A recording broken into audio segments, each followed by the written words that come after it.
Okay. Listen to the sound, hear the laughter in the air. Open up your heart and feel the love, love, love, love, love. The world is beautiful.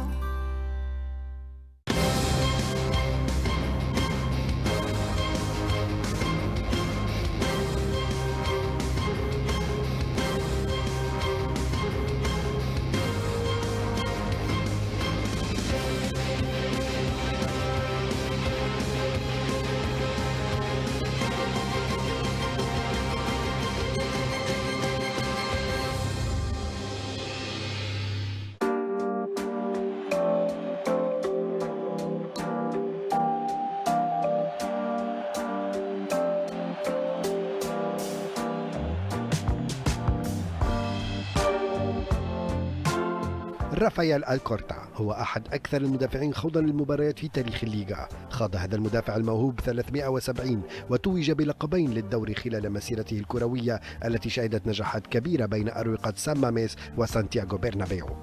ومن مدينة بلباو مسقط رأسه يتابع الكورتا كل أخبار الدوري الاسباني، ولديه يقين كبير بأن ريال مدريد هو المرشح الأوفر حظا للفوز بلقب الليغا هذا الموسم.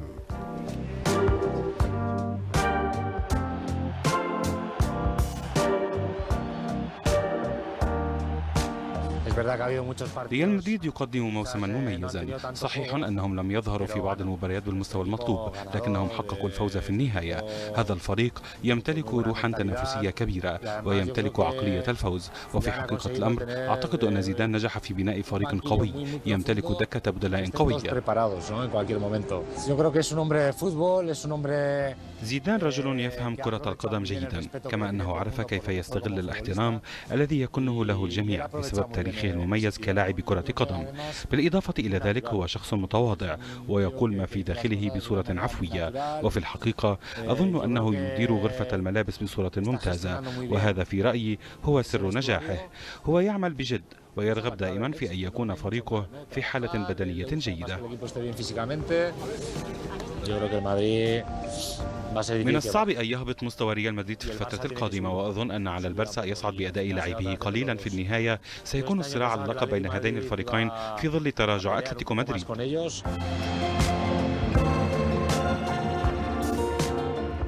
الكورتا أثنى أيضا على أداء أتلتيك بلباو وعلى أداء فالفيردي في هذا الموسم. ما يقوم به فريق أتلتيكو بلباو في هذا العام يستحق الإشادة. كان من الممكن أن يلعب بمستوى أقل، لكنه وصل بنفس القوة إلى أن تواجد في المراكز المتقدمة بجوار العديد من الفرق الكبيرة.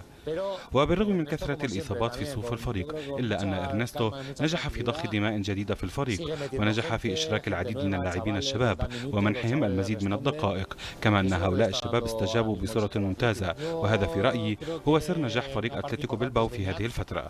أعتقد أن بنيات من أهم عناصر هذا الفريق، لكنه يعاني الآن من إصابة طويلة، وهو الأمر الذي أثر على مستوى الفريق قليلا. أضف إلى ذلك أنهم يمتلكون أدوريتو وراؤول في خط الهجوم، وهما من أفضل اللاعبين في الدوري الاسباني في الوقت الراهن، وفي كثير من المرات يعتمد عليهما المدرب في اللعب المباشر وفي استغلال الكرات الثانية، وهذا أيضا أحد أساليب الهجوم. لكن في حقيقة الأمر أعتقد أنه عندما يتعافى بنيات ويستعيد مستواه من جديد سيقدر على قيادة الفريق للظهور بمستوى يفوق المستوى الذي أظهره في الموسم الماضي. حسب وجهة نظر الكورتا يجب أن يعتمد مستقبل فريق أتلتيك بلباو على أكاديميته المعروفة باسم ليثاما.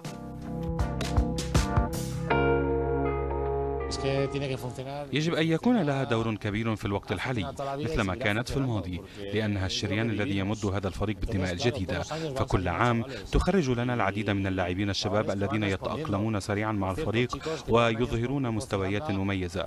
لقد نشأ هؤلاء الشباب تحت إمرة مدرب كبير على غرار كوكو زيغاندا. كيبا كان من بين أكثر اللاعبين الشباب الذين لفتوا انتباهه. هو حارس مرمى بصفات حديثة ويجيد اللعب بالقدمين، كما أنه شاب رصين وجاد وغير متسرع ويؤدي عمله على أكمل وجه. هو لاعب شاب ومن الطبيعي أن يرتكب الأخطاء مثل ما حدث معنا في البداية، لكنه يتخذ من غوركا قدوة وهذا سيساعده كثيرا لأن غوركا يمتلك خبرة كبيرة.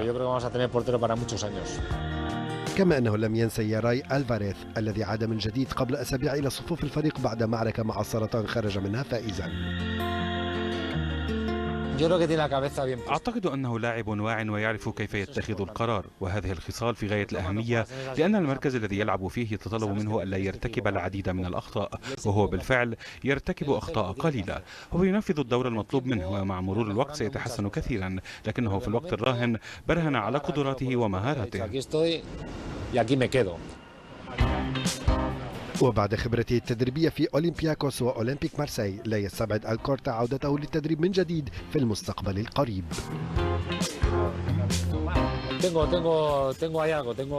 ما زالت هذه الرغبة توجد في داخلي، لكن ما يحدث الآن هو أنني في حاجة إلى أن أقضي هذه الفترة هنا في بلباو. أريد أن أستمتع بالوقت مع أبنائي، كما أنني أقوم بأشياء أخرى. رافا الكورتا هو أسطورة الليغا الحي الذي يأمل في العودة من جديد لأجواء الساحرة المستديرة.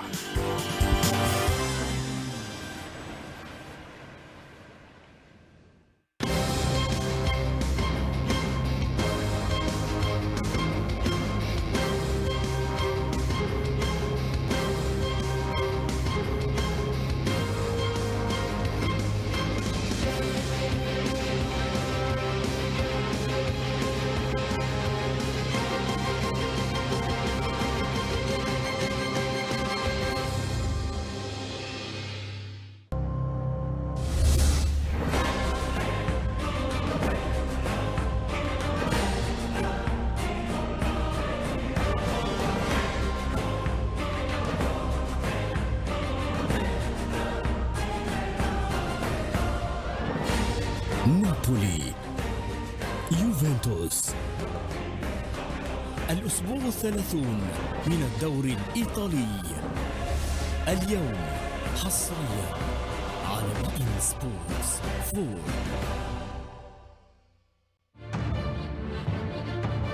فلومينينسي يستضيف فلامينغو. ديربي ريو في الأسبوع السادس من الدوري البرازيلي كاريوكا اليوم حصريا على سبورتس 2.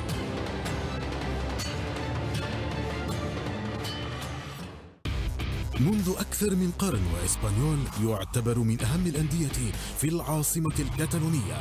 في جعبته الكثير من الانتصارات، عايش المجد وأحيانا الإفلاس، وهو الطموح دائما لكتابة فصل جديد على صفحات تاريخه المجيد. تتابعونه ضمن برنامج عالم الليغا إسبانيول انطلاق وبعد اليوم على بي سبورتس 1.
There are two kinds of speed in football. There's physical speed, which of course is important, but also mental speed.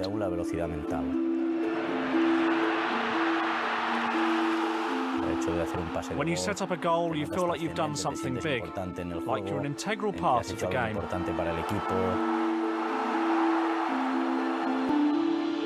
Scoring is crucial in football. But playing the pass that leads to a goal is really fulfilling. For me, it's a truly unique feeling.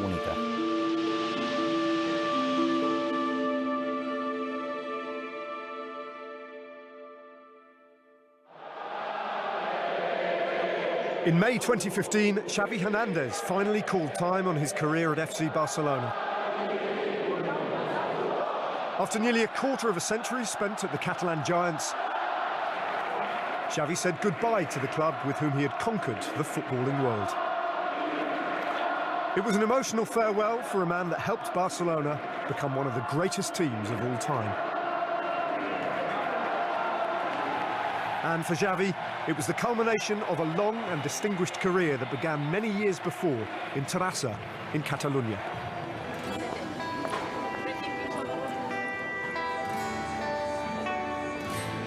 I've been running behind a ball for as long as I can remember. At home, we all lived and breathed the game. I started playing in Terrassa, in the Plaza del Progreso, in my free time. My father founded the youth team in Terrassa, so my brothers and I went to play there. Then, when I was 11 years old, Barcelona came to watch me, and soon after, I signed for them.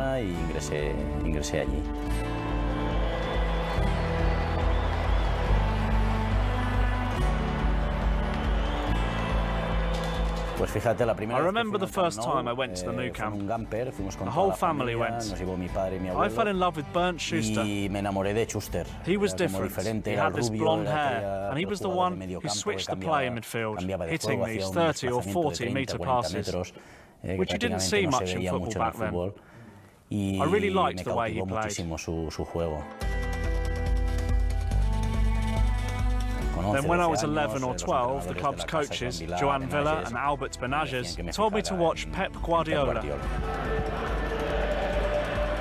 At that time, Guardiola was playing in the first team in Johan Cruyff's dream team. Everything I was telling Xavi about his positioning and his style of play was perfectly reflected in Guardiola. One day, I asked Guardiola to come and watch our training session so that he could see Xavi. Afterwards, when we'd finished, he came over to me and told me that he himself had better watch out, because Xavi was going to take his place in the first team. Barca was a fantastic football academy. They made you understand the game, not just to play and compete, but to really understand football. It was a clearly defined system, a philosophy that's based on keeping the ball, taking the initiative, and playing attacking football. That was the famous Barca DNA, and everyone just soaked it up. In 1998, aged just 18, Xavi broke into the Barcelona first team and scored on his debut in the Spanish Supercopa against Mallorca. Xavi Hernández y el primer gol oficial de la temporada del Barça. That season, he helped Barca win La Liga under Dutchman Louis van Gaal. Playing alongside international stars such as Frank de Boer, Luis Figo, Rivaldo and Patrick Kluivert, Xavi proved a sensation, being named La Liga's Breakthrough Player of the Year. He had this easy way of playing. He kept it simple, moved at almost walking pace, and as soon as he got the ball, he knew exactly what he was going to do with it. At first, Xavi appeared to be physically weak, but in fact he never was. He was small, but he wasn't weak. As a smaller player, you have to be more intelligent, more streetwise, and show other qualities. His intelligence on the pitch has always been far more important than his physical attributes. Van Gaal was the one who said, I see everything in this young kid, Xavi Hernandez, and I'm going to put him in the team immediately. And what's more, you're good enough, and therefore I don't care about your age. It's always hard when you step into something new, but they gave me a great welcome in the dressing room, and I was surrounded by people who also came through the ranks. We won the league that year, and I've got great memories of Van Gaal. He was a great kid, and we knew he would do well in life and go on to become a great player. He was very important to our success at Barcelona that season, and he became a top footballer, known the world over. That summer, Xavi would make his mark on the world stage with Spain at the Under-20 World Cup in Nigeria. Alongside future stars such as Iker Casillas and Carlos Marchena, Xavi and co made history by becoming the first Spanish team to win an international FIFA tournament. Xavi was a player who had great positional sense on the pitch. He was a natural leader in any team. He had great mobility and rarely lost the ball. His teammates always trusted him because he was so comfortable in possession.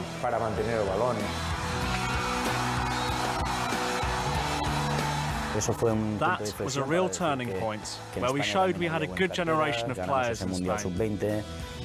We won a lot of games at that Under-20 World Cup, such as beating Japan in the final, and a Brazil team with Ronaldinho. We banged our fist on the table and showed everyone that we had a generation good enough to win big things. Back at the Nou Camp, Xavi soon cemented his place in the Barcelona starting 11. But problems off the pitch soon led to disharmony on it. In 2003, the club had one of its worst La Liga seasons in living memory and failed to qualify for the Champions League. Very quickly, Xavi found himself the scapegoat for Barca's downturn in fortunes.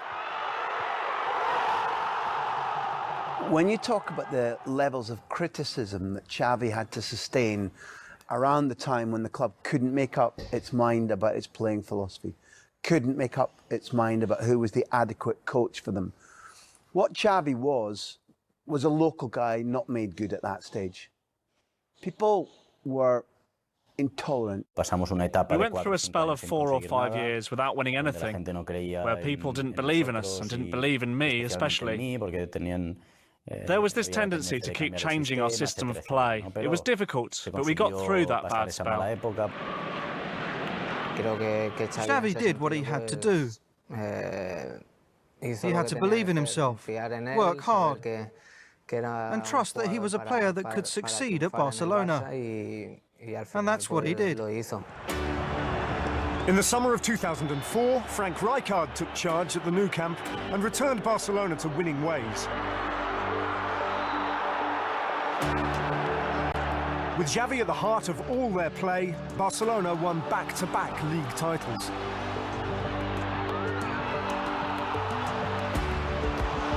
In 2006, Barca won their second European Cup, and although Xavi would miss the final against Arsenal through injury, it was the start of a new golden era in the history of the club.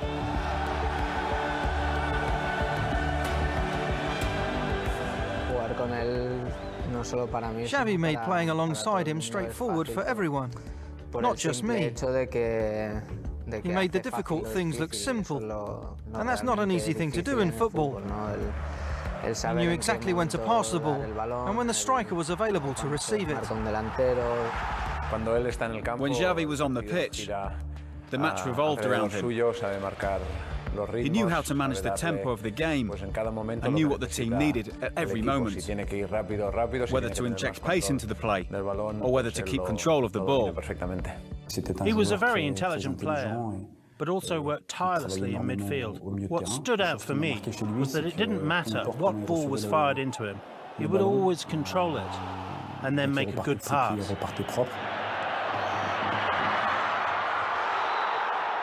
If it came from the right, he'd control it with his left foot and then make a pass with his right, and vice versa. He made it look so simple. Euro 2008 was Xavi's fourth major international tournament. For so long, the great underachievers of the international game, few gave Spain any chance of success in Austria and Switzerland. But behind the scenes, Spanish coach Luis Aragonés had overseen a revolution in La Roja's style of play, with Xavi very much at its centre. Luis Aragonés, this big Madrid-born man who said this possession football with little players passing around the pitch is rubbish. And then as soon as he trained Xavi and Iniesta and Silva, he went, I was wrong, let's start again, boys. The little men, come on in. Everything's based around you. Luis Aragonés is perhaps the most influential person in the history of the Spanish national team. He was the pioneer. He was the one who saw that we had more talent at our disposal than physical strength or power. Those Euros were spectacular. That was an important moment, not only for Xavi, but for the Spanish national team as well. To win a big tournament like that earned us great respect, and Xavi became known throughout the world for what he did at those championships. I remember the goal in the final. It was typical Xavi. He knew how to play those excellent passes. And Torres did what he knew best. He got in front of his marker at speed and scored the goal, which was so important for us. That's where everything began. Aragonés believed in that system, in a new philosophy, and his qualities and his leadership made our success possible.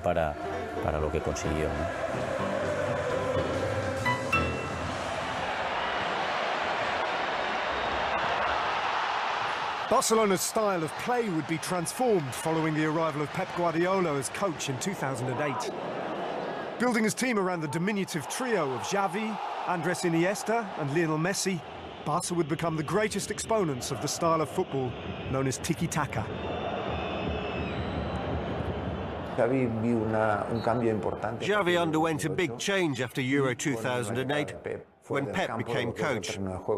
That's when you noticed a more mature and responsible Xavi, on and off the pitch. He became captain and the leader of the team. At that time, Bayern Munich tried to sign Xavi because they were looking for an experienced midfielder.